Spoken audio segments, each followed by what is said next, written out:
This has not been a good year for the people of Lake Charles. This Louisiana town has been flattened not once but twice by two severe hurricanes. They're still struggling to clear up the mess weeks later, and the hurricane season isn't over yet. In the midst of all of this, the town was engulfed by COVID-19, infecting people and destroying the economy.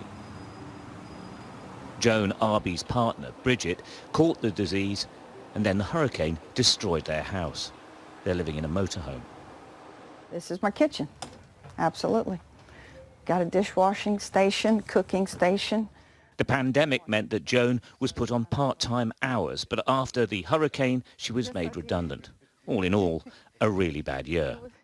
What makes Joan really interesting, though, is that she's an undecided voter. It's very rare in the United States these days, and in truth, she's not really keen on either of the candidates. I'm kind of on the fence in terms of being conservative and liberal, but I think some of the things that are being said on the liberal side are more disturbing to me than on the conservative side.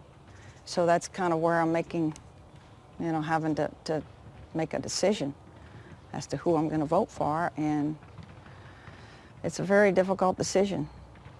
And like I said, it's kind of a scary one as well. Undecided, we joined Joan as she went to cast her vote. This is the last day of early voting in Lake Charles. Across the country, people are setting new records for voter turnout. Whatever the polls show, it's people like Joan who could settle this election one way or the other. What is the sort of defining issue of this election? Freedom. Freedom. And what will happen in the future for my children.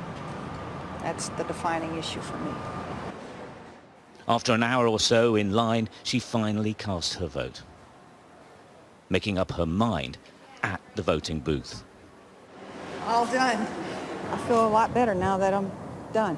Now that I've casted my vote and know that I've been heard.